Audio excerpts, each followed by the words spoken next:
Welcome to Miss Liza Laurel.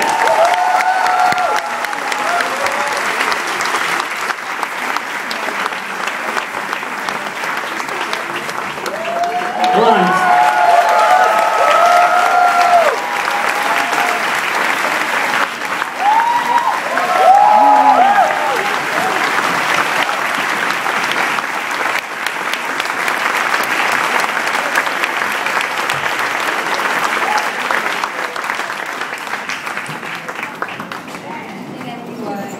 Privilege na first service ko and invited to go here.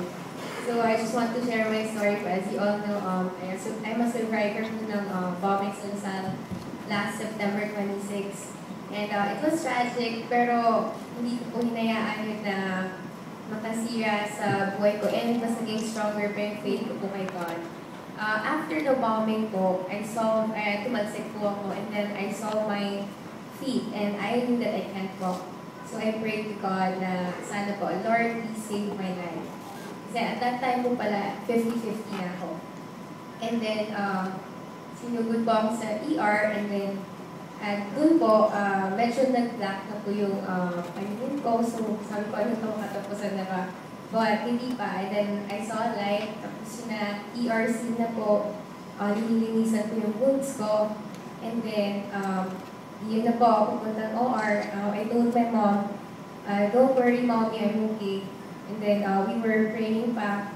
And yun nga po, on the way to, to PGH, I was singing praises to God on my mind. Kasi it was really painful. And sabi ko, Lord, please help me.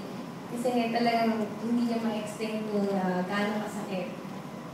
And then, yun po, during my first operation po pala, I didn't know na 20% chance of survival po.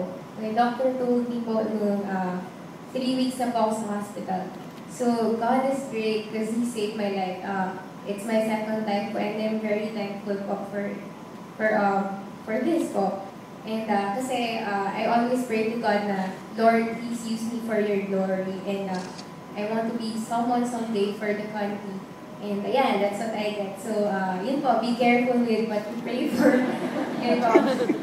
So, yun nga po. And now, I'm very privileged po siguro and honored na God chose me para po siguro to share my testimony to people and to glorify His name. And yun nga po ngayon, yung sa media, kaya din po ako nag-come out para po, yun nga, mabigyan din po kami ng hustisya. At the same time, to make God, to make Jesus famous po. So, yun po ngayon yung aking goal, yung to make God famous. And siguro yun nga po, maraming na-inspire sa story ko and may mga tao po bumibisita, parang sasabi na po nila na they were inspired by my story and nakikita po nila yung work ni God sa buhay ng isang tao. So, yun po, that's our way po of ministering to others. And I guess po yung mga walang hope po sa buhay, nabigyan ng pag-asa kasi sa sitwasyon po nga po, parang yung isang tao na gano'n, mamamatay na, nagsising pa ng praises kay God. Tapos kahit gano'n yung nangyari, masaya pa at nag-glorify pa yung name ni God. So yun po, just want to share nga po yung story ko. Short lang po and yun po. Thank you.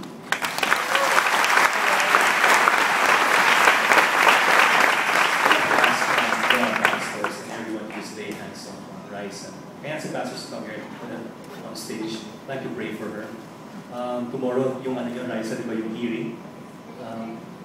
Preliminary investigation, and also we are believing that Raisa is going to walk again. Okay? We are praying na ma-heal din yung wounds niya. Tapos magkaroon din ng hindi ko ma-pronounce yung prosthesis. Okay? Artificial legs na. Okay, we all lay our hands on her. Let's pray. Heavenly Father, we thank you, God, for Raisa, and truly that you are truthful in your word when you say that for those who love you, everything works, God, according to your ways. And although we have no explanation for what happened, God, we thank you, Father, for the things that you have done through her life, that she is a testimony indeed of your goodness, of how great you are, of how wonderful you are. And we thank you for Raisa, that we are believing that she is going to be healed, Lord, the wounds on her legs, God, and she will start walking again, Lord, even normally. Lord Father, that you are a God of healing, and through your healing touch, God, you can do anything, Lord, even the impossible things, God. And we pray for your healing touch to be upon her. And for her preliminary case tomorrow, we pray that the truth will prevail, God. Yes. We pray for your favor. We pray for your for revelation, God. We pray that those who are indeed, those who are guilty of this, Lord, will be put into judgment, Lord. We just thank you, God, that you are a God who is just and who is loving. We just like to honor you. Thank you for Raisa and her family. In Jesus' name we pray. Amen.